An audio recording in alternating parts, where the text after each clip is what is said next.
శ్రీ విష్ణు సహస్రనామ స్తోత్రం 101వ శ్లోకం. అనాదిర్భూర్భవో లక్ష్మీ సువిరో రుచిరాంగదః జననో జన్మాదిర్భీమో భీమ పరాక్రమ.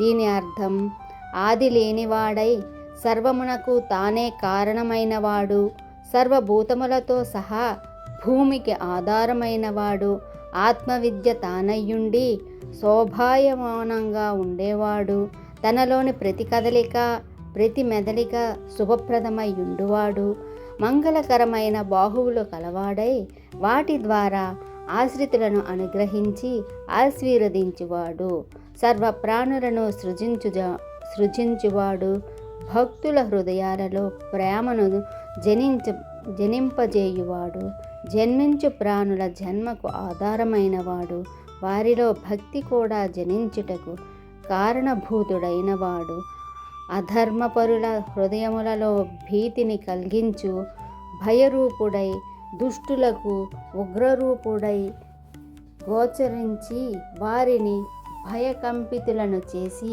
వధించి సాధువులను రక్షించువాడు భగవానుడు శ్రీ మహావిష్ణువు. 102వ శ్లోకం. ఆధార నిలయో ధాత పుష్పహాస ప్రజాగరః ఊర్ధ్వగః సత్పదాచారః ప్రాణదః ప్రణవప్పనః.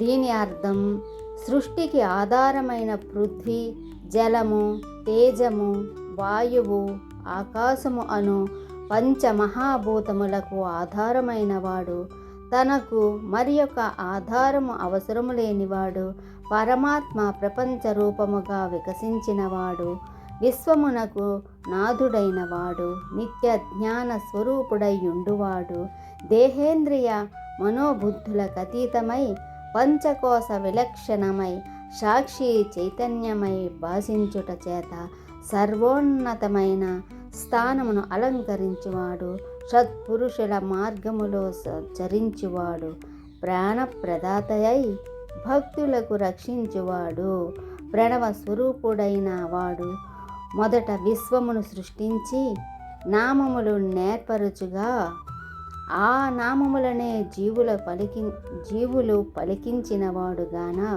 భగవానుడు శ్రీ మహావిష్ణువు. 103వ శ్లోకం.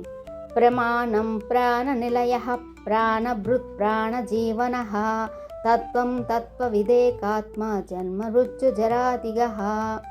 దీని అర్థం, స్వయముగానే జ్ఞానస్వరూపుడై తన స్వరూపమును వివరించు వేదముల రూపమున తెలియబర్చువాడు, సమస్త జీవుల అంతిమ విరామ స్థానము తానైనవాడు, ప్రాణమును అన్నరూపమును పోషించువాడు, ప్రాణాపానములు తనని ఆధారముగా నడుచుచు ప్రాణవాయువు ద్వారా ప్రాణులను జీవింపజేయువాడు, సత్యస్వరూపమై అన్ని తత్వములు తానైనవాడు, సత్యవిధుడైన వాడు, ఏకమై అద్వితీయమైన పరమాత్మ ఏకాత్మ అని కీర్తించబడేవాడు, పుట్టుట, ఉండుట, పెరుగుట, మార్పు చెందుట, కృషించుట, నశించుట అను సద్భావ వికారములను లోనుగానివాడు, పుట్టని నశించని ఆత్మ కూడా తానైనవాడు భగవానుడు శ్రీ మహావిష్ణువు. 104వ శ్లోకం. భూర్భువః స్వస్తరుస్తారః సవితా ప్రపితామహః యజ్ఞో యజ్ఞపతిర్యజ్ఞో యజ్ఞాంగో యజ్ఞవాహనః. దీని అర్థం, ముల్లోకముల రూపమున వ్యాపించిన సంసార వృక్షము తానైనవాడు, భక్తులను సంసార సాగరమును దాటించి తరింపజేయువాడు, పితామహుడైన బ్రహ్మదేవుని తండ్రి అయినవాడు, యజ్ఞస్వరూపుడుగా తానే యజ్ఞ అధిష్టాన దేవత అయ్యుండువాడు, సర్వయజ్ఞములకు భోక్తగాను ప్రభువుగాను ఉండువాడు, యజ్ఞమునందు ఉపయోగించు వేదమంత్రములు, యావము, అగ్ని దర్భలు, హవిస్సు, అజ్యాదులు తన రూపమునుగాను యజ్ఞములే అవయవములుగాను ఫలహేతువులైన యజ్ఞములు వాహనములుగాను కలవాడు, మరియు యజ్ఞము ఫలప్రదమగునట్లు చూచువాడు, యజ్ఞ సంరక్షకుడు తానైనవాడు భగవానుడు శ్రీ మహావిష్ణువు. 105వ శ్లోకం. యజ్ఞభృద్ యజ్ఞకృద్ యజ్ఞీ యజ్ఞభుగ్ యజ్ఞసాధనః యజ్ఞాంతకృద్ యజ్ఞగుహ్యమన్నమన్నాద ఏవ చ.